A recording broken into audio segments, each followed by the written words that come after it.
হাসপাতালগুলোর challenge সম্পর্কে একটু আলোকপাত করবেন।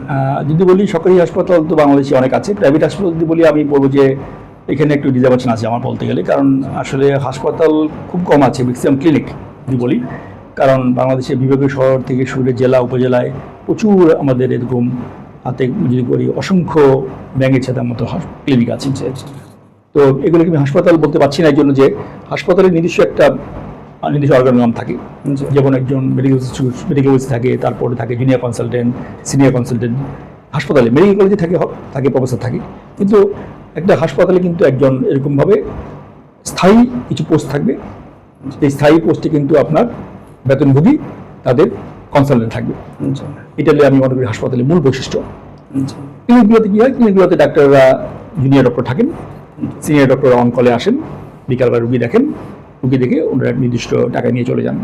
কিন্তু হাসপাতাল বলতে হলে আমাকে কিন্তু পূর্ণাঙ্গ হাসপাতাল বলতে হলে কিন্তু আমার বলতে হবে যে তাদের অবশ্যই স্থায়ী একটা অর্গানগ্রাম থাকতে হবে, যেখানে ডাক্তাররা ওখান থেকে নিয়মিত স্যালারি নেবেন এবং দায়বদ্ধতা থাকবে। সেই জায়গাতে আমরা পিছিয়ে আছি বাংলাদেশে, আমি মনে করি সেখানে পিছিয়ে আছি আমরা। শুধু ঢাকা শহরে যদি বলি, ঢাকা শহরে কিন্তু গুটি কয়েক হাসপাতাল আছে আমার ধারার মধ্যে, যদি আমি বলি প্রাইভেট হাসপাতাল, এটা আমাদের বড় চ্যালেঞ্জ। কারণ আমি যদি হাসপাতাল করতে না পারি, ক্লিনিক দিয়ে সেবা দেওয়া কঠিন। কারণ এখানে রুগীদের যখনই আসবেন 24 ঘন্টার মধ্যে যখন আসবেন, উনি একজন ডাক্তার পাবেন, সিনিয়র ডক্টর পাবেন। এটা তার যদি টাকা দিচ্ছেন উনি, অতএব এতটুকু দাবি করতেই পারেন। সেটা আমাদের দেশে হয়তো এটা গড়ে ওঠেনি কেন যদি বলি, আমাদের আসলে বিশেষজ্ঞ চিকিৎসক সরকারি আসলে বাইরে কিন্তু কম। এটা আমাদের চ্যালেঞ্জ। আমাদের এখানে প্রচুর ডাক্তার আছে, বিশেষজ্ঞ চিকিৎসক যদি হয়, যদি তাদেরকে নিয়োগ দিতে হয়, ওই ধরনের বিশেষজ্ঞ চিকিৎসক কিন্তু পাচ্ছেন না। কারণ সরকারি চাকরি করি, আমি নিজে সরকারি চাকরি করি।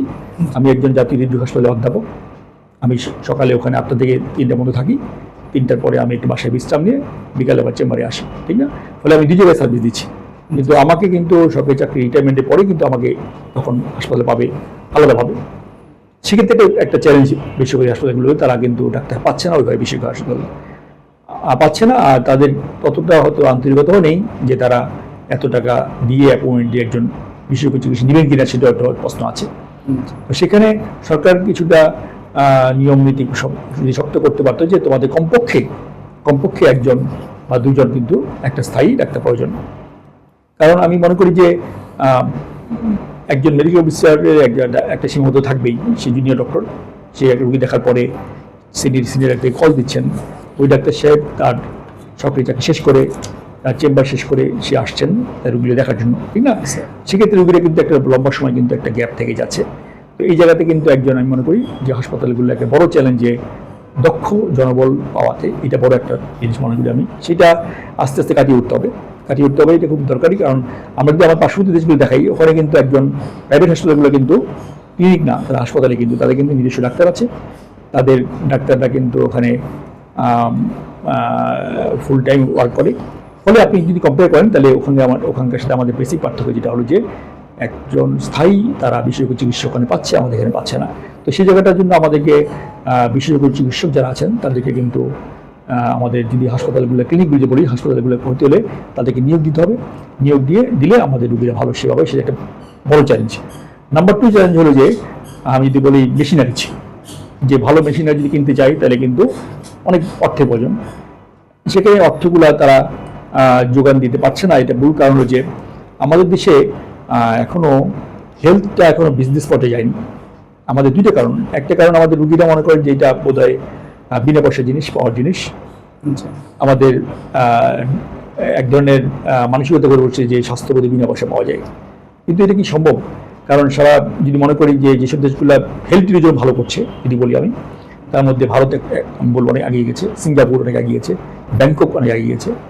আমাদের পার্শ্ববর্তী দেশ সিঙ্গাপুর যে যায় অত্যন্ত ধনী লোকরা, মধ্যবিত্ত গরিবরা কিন্তু ইন্ডিয়া যাচ্ছে।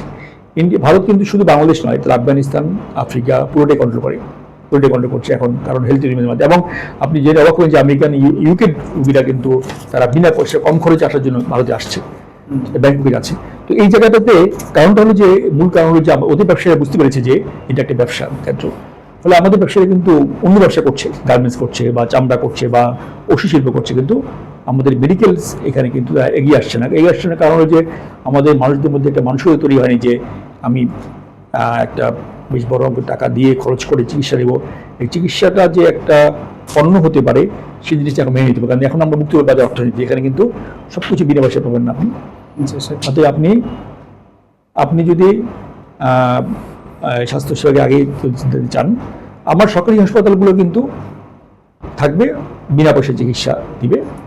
বেসরকারি হাসপাতালগুলো যদি করতে হয় তাদের কিন্তু 20% 30% বিনা পয়সা চিকিৎসা দিতে হবে, সরকারি আইন করতে হবে। বাকি যারা 80% থাকবে তাদেরকে কিন্তু ব্যবসার জন্য করতে হবে। হ্যাঁ, তাহলে যদি করতে হয় সেক্ষেত্রে কিন্তু তাদেরকে ইনভেস্টমেন্ট বাড়াতে হবে। সেই ইনভেস্টমেন্টটা কে দিবে? সরকার নিশ্চয় দিবে না, সেখানে ব্যবসায়ী জাগিয়ে আসতে হবে। আমি মনে করি ব্যবসায়ী জাগিয়ে আসে যেটাকে, এবং সরকার যদি এটাকে সাহায্য করে তাহলে বোধহয় আমি মনে করি যে আমাদের দেশে বাংলাদেশের মানুষের তো বিদেশে যাওয়া কমবে, তাতে আমাদের ডলারের সংকট কমবে, এইটা তো আছেই। 2 নম্বর, আমরা বাইরে থেকে কিন্তু বিদেশি যারা আছেন, আমাদের বিদেশি যারা প্রচুর বাঙালিরা বাইরে থাকেন, তারা কিন্তু আমি দেখি আমাদের কাছে আসেন, তারা কিন্তু বিদেশি চিকিৎসা পাচ্ছে না। কেন পাচ্ছে না? তারা কিন্তু ওখানে ইন্স্যুরেন্স নেই, তাদের বিদেশি ইন্স্যুরেন্সের চিকিৎসা পাচ্ছে না। প্লাস তাদেরকে আপনি জানেন ইউকেতে এবং কানাডাতে, আপনি জানেন অস্ট্রেলিয়াতে, আপনি জানেন ওখানে একটা লম্বা সিরিয়াল লাগে ডাক্তার দেখাতে। এমনকি একটা সামান্য যেগুলো আমি ক্রনিক ডিজিজ বলি, পিঠে ব্যথা, কোমরে ব্যথা, বা অনেকদিন উচ্চ রক্তে ভুগছেন, বাতের ব্যথা ভুগছেন, যেগুলো আমি বলি ক্রনিক ডিজিজ, সেখানে কিন্তু সিরিয়াল পেতে 3 মাস লেগে যায়। হ্যাঁ, এটা কিন্তু নর্মাল, আপনি জানেন। এখন ওই রোগী কিন্তু আমাদের বাংলাদেশে চলে আসে এবং এসে আমাদের দেখেই যায়।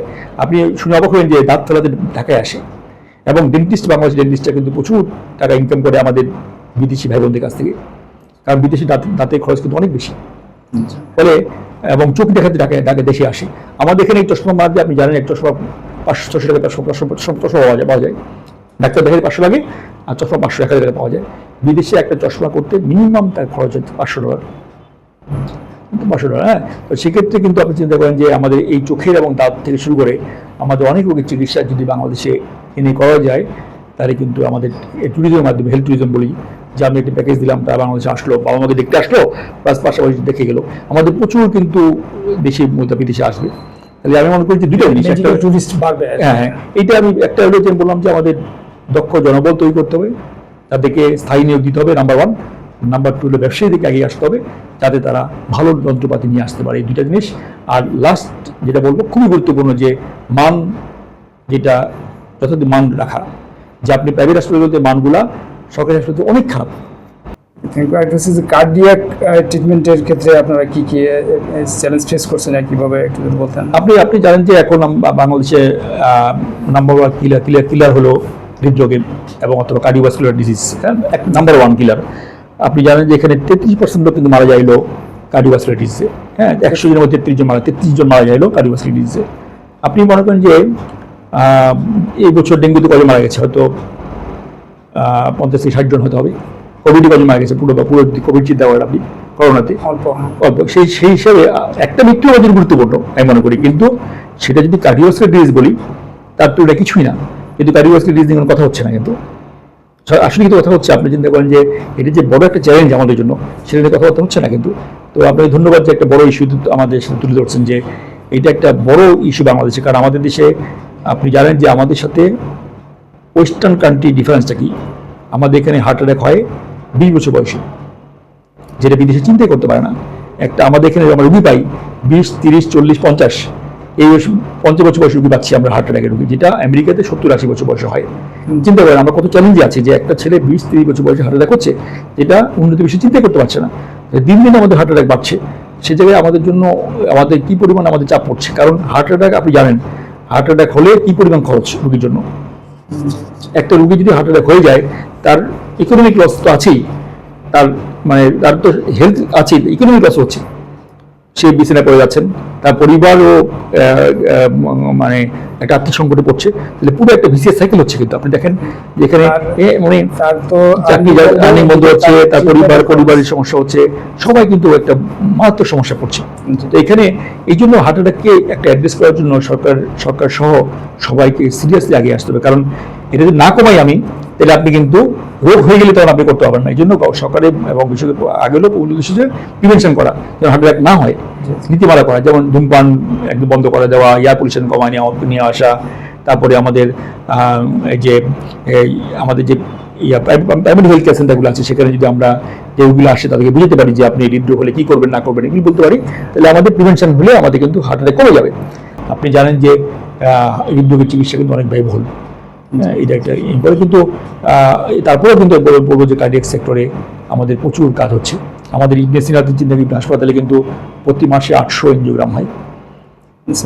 সেখানে কিন্তু আপনি চিন্তা করেন যে এটা বিশাল একটা ব্যাপার। কিন্তু তো সে কার্ডিয়াকে ভালো অফার দিচ্ছে ট্রিটমেন্টের। ট্রিটমেন্ট অফার দিচ্ছে, ভালো প্রচুর কেস হয় এখানে, প্রচুর কত এনজিওগ্রাম হয় বলছেন? প্রতি মাসে 800।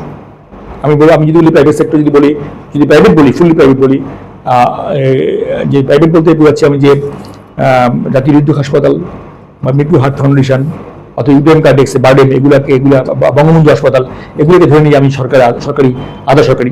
আর প্রাইভেট যদি বলি ইউনাইটেড, অ্যাপোলো, ইবনে সিনা ল্যাবের, সেক্ষেত্রে কিন্তু ইবনে সিনাতে সবচেয়ে বেশি এনজিওগ্রাম হয়। কারণ কি এখানে একটু সহজলভ্য, কস্টিংটা কম, তাদের ডিসকাউন্ট আছে, সেটা আমাদের এখানে একটা ইবনে সিনা ভালো দিক, এটা মনে করি।